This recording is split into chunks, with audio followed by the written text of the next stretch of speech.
Hi everybody and welcome to my Unruly Housewife channel, and today I'm going to teach you a trick of the trade, and it is how to keep your white clay white. Now I'm working on a ring dish tutorial thingy at the moment. This feeble effort is what I've come up with so far. It's a bit wonky, but despite the fact that I'm not impressed with my dish so far, I was impressed with the fact that it is completely white. It's white glitter clay and it's just come out so clean, and I didn't sand that or do anything to it to make it white. It's just stayed perfectly clean, and I know a lot of people would pay me a lot of money to learn how to do that, so I'm going to teach you now, and you don't even have to pay me. You can just like, subscribe, and watch the ads. Okay, so lots of people tell you how to keep your white clay white, and they always start with wash your hands. I'm not going to start with that. That's to me, that's something that comes quite near the end. I'm going to do things in the order that I find sensible. So the first thing that I'm going to say to you is dress cleverly, and obviously this is a brilliant t-shirt, but what I mean is, like, don't wear a mohair jumper. The other thing is, don't touch your keyboard. Oh my goodness, you don't have to have a completely clean room. I've got 6 cats. I hate hoovering. I'm not advocating making your house into a operating theatre, but my keyboard is so grim. It's the worst thing, and I do, if I touch that, I always end up, I'm trying to lift it up, I can't. If I touch that, I always end up with the rubbish on my fingers. So don't touch your keyboard, first tip. Or second tip, dress cleverly, don't touch your keyboard, and then clean your pasta machine. Now, I've got a little bit of a tip for this. Now, you'll probably see me reflected in it with no glasses on, no makeup, my hair looking a mess. That's the off-camera reality of my life. Give your pasta machine a good wipe over with a baby wipe, and then with some kitchen roll. Don't spare the kitchen roll. We don't want it to be left damp, because damp attracts hairs and bits and pieces, and we don't want to leave this bit underneath dirty, because I don't know about you, but my clay tends to end up resting on that at some point. Also, I'm going to show you a trick which I haven't seen anybody else teaching, but I'm sure that someone else does it. When you clean your pasta machine, you clean the rollers. What I tend to do is I just turn the handle a few times in different directions. Obviously I can't do it here because of the table. And I keep running my baby wipe back and forth. I don't press too hard because I don't want to mess up the gears. And then I do that with the kitchen roll. And as you can, you probably see there, look, I don't know if you can see that. Some globby little bits of black clay have emerged, and I can wipe those off. So that's always good. Now, I find that however many times you do that, you still need to go through and put through something to pick up any stray pieces, and I mean not your work. So the best thing to use for that is white translucent, or even just white clay if you're going to use white clay. But white translucent seems to be ideal. This, actually, I didn't really condition this, so what you want to do with it is get it as sticky and soft as possible, and it's pretty good at going sticky and soft. So la la la. Okay, I'm messing this up now because I'm putting it on my dirty hands, but anyway, run your white translucent through. That's going to help to pick up some of the bits off your machine. I'll turn it a bit so I can turn the handle. I still have another trick to show you. Let's see if that's picked up anything. It has. Look, you see this nonsense here would have ended up on your work.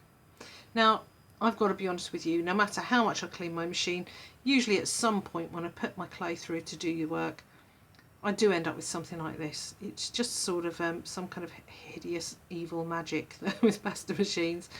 If that happens, don't try and wipe it off with baby wipes or do any nonsense like that. You man up, just pick it off, scrape it off with a knife, and start doing that shape again.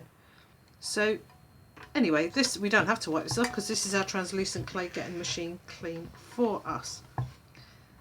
But A lot of people would love to know what's going on with the scrapers under their machine. Now this has plastic scrapers. Some people get freaked out about plastic scrapers as if they're going to dissolve the clay. I haven't found that at all. I've found mine to be really good. And if you look, now you don't want to detach, I've done this for you, but you don't normally want to detach your flipping clay machine from the table. If you look in here, you can actually see the scrapers reflected in the bottom of your clay machine. I don't know if you can see that in your pasta machine. See there? And you can see if there's any gunk along the edge, and I think there is some black gunk along the edge there. And you can give it a wipe, and you know, and there it is.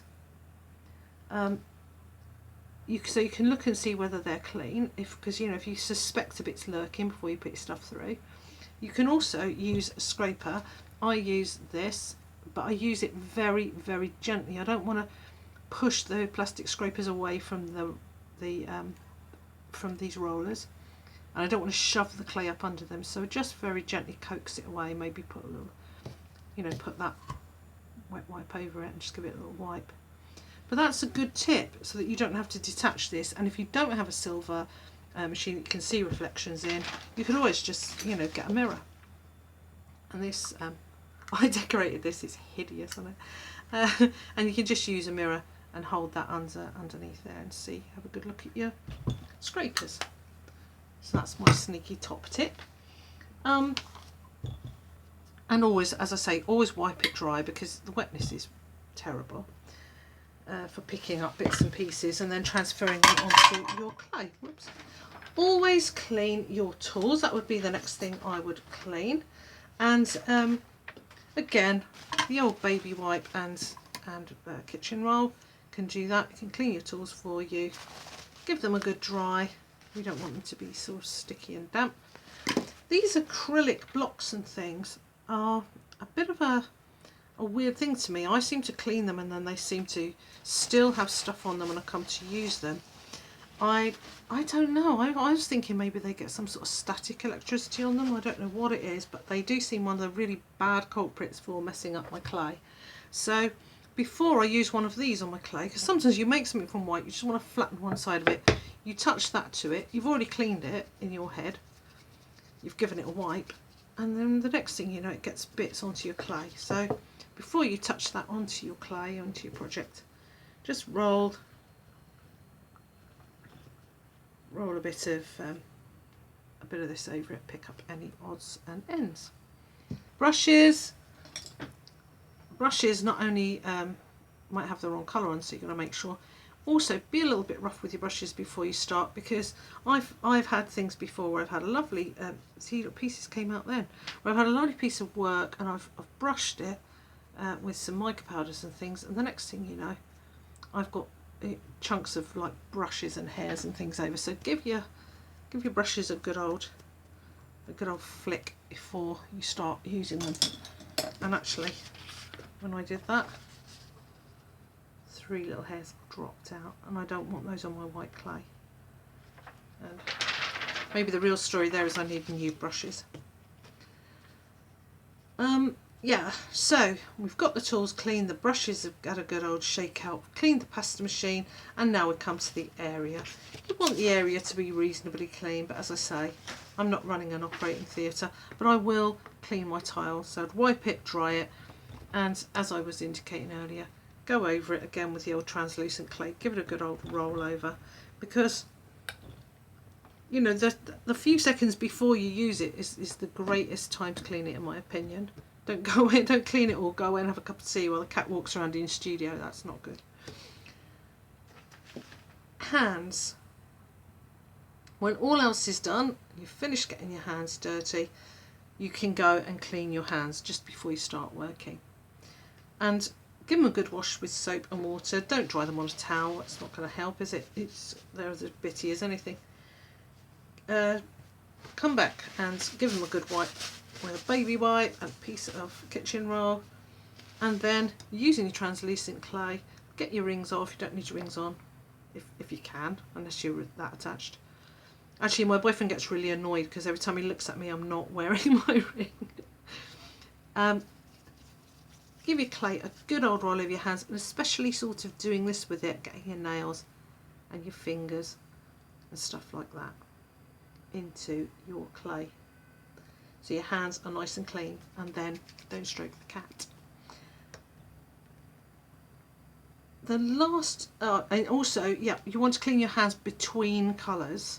You can't use red or black or even yellow or any colour and go back to your white, because that is going to be an absolute no, because you will get smears of that colour on your white.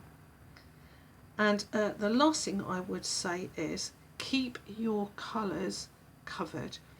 Keep your clay covered. I'm a bit naughty for throwing clay into the drawer, and you know, if you do that, you know, with a bag with the end open or a wrapper, you are going to end up with some dust on it before you even begin, and then you're going to have to cut that off before you start working. So my advice there is to keep your clay in a little baggie or wrapped up, or in a box with a tight fitting lid, and just have a look at it before you start to use it to make sure there's not already some gunk on it. Okay, well, that was a bit of a quick whip through, but they are my tips for keeping okay, and relax. They are my tips for keeping your white clay clean. If you know any other tips, do share them with us down below. Do like and subscribe if you enjoyed this video, and I will go now and have a well-earned cup of tea. Thank you very much. I love you all. Bye bye.